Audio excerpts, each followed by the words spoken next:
Good morning, class. Today we are going to the chapter 2 from hunting gathering to growing food of history. So first chapter हमने किया था introduction of what, where and how and when.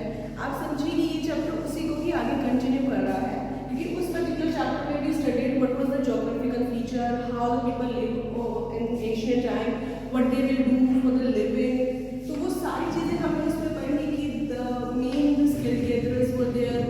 वो नर्मदा के साथ रहते थे and they use the forest products, फल जो भी होते थे वहाँ के पेड़ प्लांट्स पेड़ पौधे वगैरह they use for their living and they also hunt the animals for their living being and their clothes.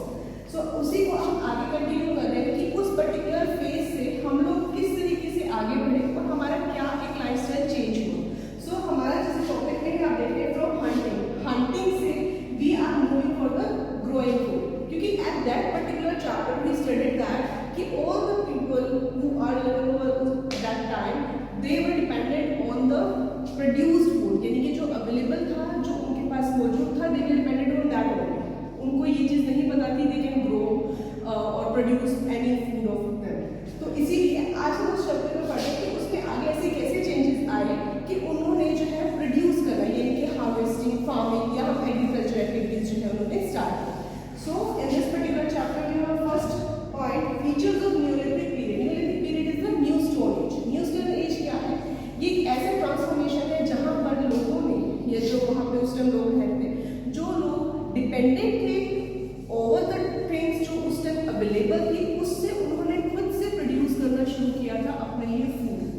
And at that time जहाँ पर वो सिर्फ एनिमल्स को हंट करते थे उनका शिकार ही करते थे दे रियर दिस एनिमल्स कि उन्होंने उनको रियरिंग करना शुरू किया उनका पालन करना शुरू किया उनको अपने पास डोमेस्टिकेटेड फॉर्म में रखना शुरू किया कि वो अपने और मोटिव्स के लिए सिर्फ इसलिए नहीं कि एनिमल्स को वो मारते थे इसीलिए कि भी उन्होंने उनको एक उनकी स्किन चाहिए या उनको उन्हें खाना है.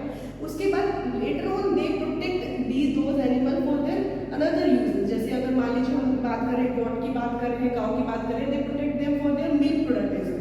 सो वो चीज़ें हम इसमें पढ़ेंगे तो वो न्यूलिथिकल जो आपका है उस पीरियड की बात हम करें. ठीक.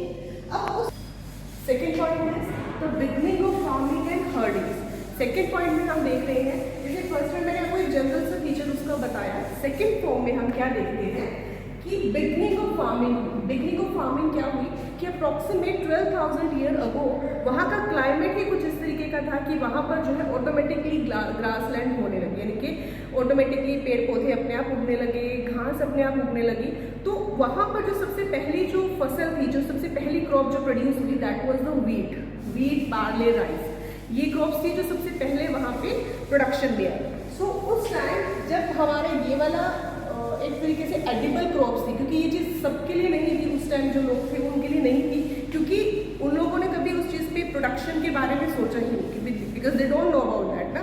सो इसी तरीके से जब उनको ये चीज़ दे कम टू नो कि भाई हाँ they have that edible plants जो वो यूज़ कर सकते हैं प्रोडक्शन में और उसको अलग तरीके से प्रोड्यूस किया जाएगा. उनको पहले सीड्स उनके यूज़ किए जाएंगे बोए जाएंगे उसके बाद वो ग्रो करेंगे they can Ripon that and they can use that after that. तो वो चीज़ जो है वो आपकी उनकी सारी फार्मिंग एक्टिविटीज़ में.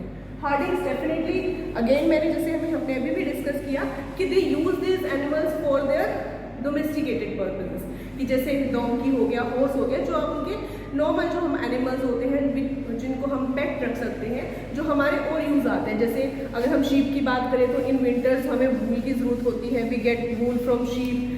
गोट है हम उससे मिल्क ले सकते हैं. डोंकीज है they can bear our weight as well. So इस तरीके से जो है फार्मिंग एक्टिविटीज और हर्डिंग जो है स्टार्ट होनी शुरू हुई.